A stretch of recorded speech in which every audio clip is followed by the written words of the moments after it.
quero iniciar a minha fala agradecendo o convite. Para mim é uma honra estar aqui, senador Paulo Paim, companheiro de partido, de movimento, inclusive, né? A gente sempre se encontra em atividades do movimento negro. E para mim dizer a honra que é estar ao lado do doutor Humberto Adame, companheiro também da UAB, a doutora Iraneide, o doutor Renato, né, professor que eu acabei de conhecer. Eu sou formada, né, em Direito Político, mestre em Direito Político e Econômico, sou militante do Movimento Negro pela CONEM. Eu até ia fazer uma fala um pouco mais abrangente, mas como a fala da doutora Iraneide e do doutor Renato, que me antecederam, já trouxeram uma perspectiva mais geral, eu vou focar a minha fala numa perspectiva de segurança pública, que é um tema que eu tenho acompanhado agora diariamente na Secretaria de Segurança em Diadema, e que eu acho que é um dos temas fundamentais para a gente pensar, inclusive quando a gente fala sobre combate ao racismo estrutural, né? Porque dá para a gente pensar em qualquer outra política pública se a nossa população não está viva, né?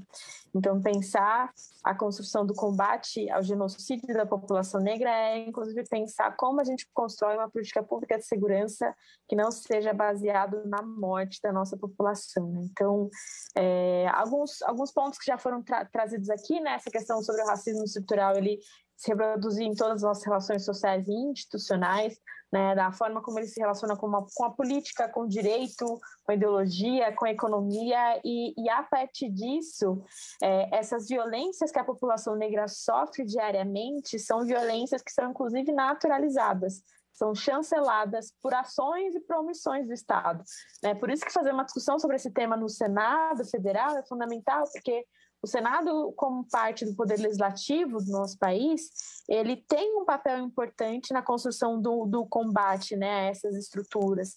Mas, de certa forma, ele também, como parte da estrutura da nossa sociedade, acaba reproduzindo o racismo, né?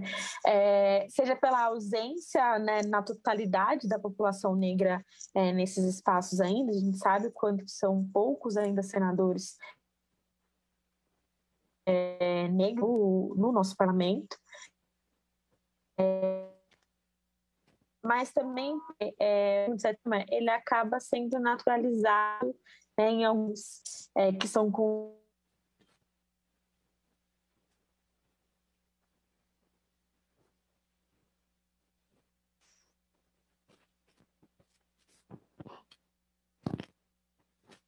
Doutora Tamires, me parece que a sua internet caiu.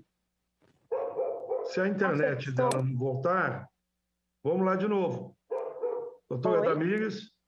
Oi, você está me ouvindo? Agora sim. Tinha caído. Ah, caiu? Agora estou lhe ouvindo. Agora está me ouvindo. Perfeito. Tá, então vou retomar um pouco. Ficou muito tempo? Uns 30 segundos. Nem um minuto.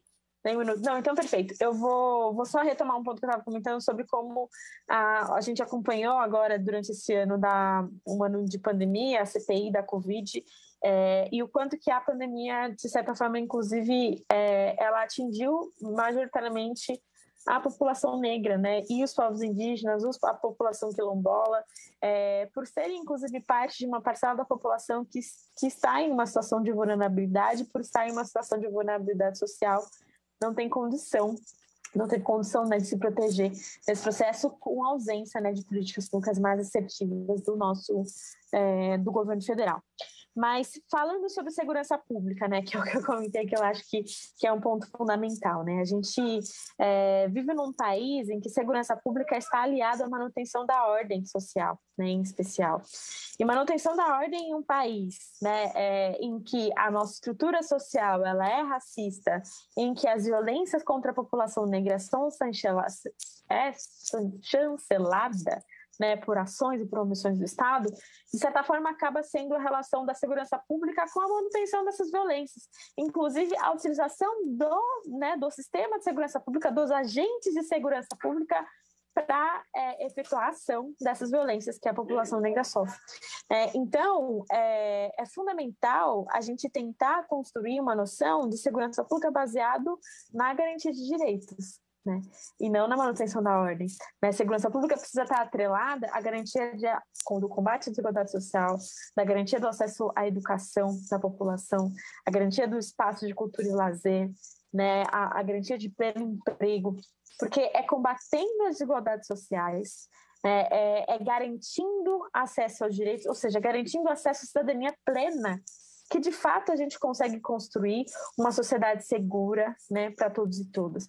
Porque a gente sabe que um dos principais fatores que geram insegurança no Brasil é a desigualdade social, né? Então, pensar que em um país como o Brasil, em que mais de quase 30% da população encarcerada está relacionada, por exemplo, à lei de drogas, né, em um processo em que a criminalização, né, essa guerra às drogas, ela na realidade ela é uma guerra à população negra, né, uma guerra contra a população pobre e periférica, né? A guerra às drogas era um dos principais fatores que chancelam a violência que a população negra, em especial as que moram em comunidades e favelas, sofrem, né? O companheiro que me antecedeu, ele falou sobre aquele bem.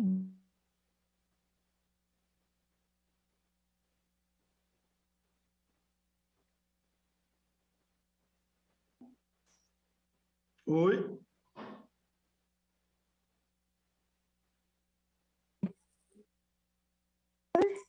Voltei. Tá me ouvindo? Perfeito. Tá. Vou tentar retomar. A minha internet ela tá um pouco oscilando aqui, né? Eu tava com Wi-Fi, mas o Wi-Fi parece que desligou. E agora eu tô com 4G, então é um pouco mais confuso. Mas retomando, né? O companheiro professor Renato... Só me diz o que ele falou. O companheiro professor Renato, que me antecedeu, ele falou sobre o Bembe. E o Bembe, quando ele fala sobre a necropolítica, né, a política de morte, ele também nos traz um conceito que é o conceito de território de exceção, né, que são territórios em que é como se o direito não existisse nesses territórios, né, são territórios em que a morte, de certa forma, ela é autorizada. E quando a gente pensa no Brasil, né, nas periferias, que são espaços que são majoritariamente negros, a gente encontra esses territórios de exceção, né, porque são territórios em que os direitos, né, de garantia de acesso à saúde, esporte, lazer, educação não chegam, em sua maioria, mas que o Estado, na perspectiva de força, está sempre presente. Né? Então, os agentes de segurança estão sempre presentes. E os agentes de segurança estão sempre presentes e acabam, de certa forma, promovendo uma violência chancelado nessa lógica da guerra às drogas, como eu comentei, né? Por isso que é fundamental quando a gente pensa sobre segurança pública, né? Em especial essa mudança, né, de uma perspectiva de segurança pública para uma perspectiva de segurança pública cidadã, em que a gente construa uma nova política sobre drogas, né? Um processo que entenda, né, uma política sobre drogas mais na perspectiva da saúde pública do que necessariamente da segurança, trabalhando muito mais a prevenção e a redução de danos do que necessariamente a violência, que é o que acontece agora, né, atualmente.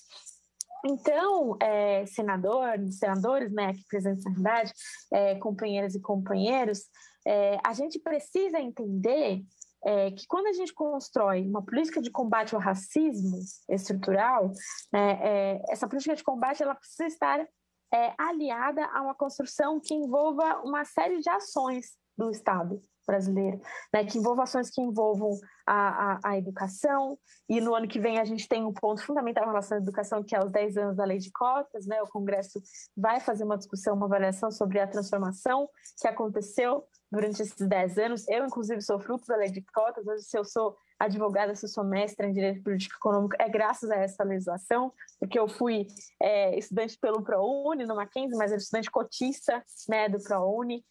Eu consegui uma bolsa no mestrado que também estava aliado à política de cotas, e assim como eu, milhares de jovens brasileiros também tiveram acesso ao ensino superior, também hoje têm acesso, né, a um diploma universitário, graças a essa política, né? E o Congresso no ano que vem vai avaliar. A gente conseguiu, de fato, né, atender e atingir o que a gente precisava, ou ainda falta muito mais, né? Vamos ampliar ainda o prazo dessa lei de cotas e como ainda melhorar essa lei de cotas, porque eu acho que também é um outro ponto fundamental, né? Porque para além da inclusão, né, e do acesso ao ensino superior, a gente precisa garantir a permanência desse jovem na universidade também. Então não dá mais para a gente pensar o acesso sem pensar também junto a permanência.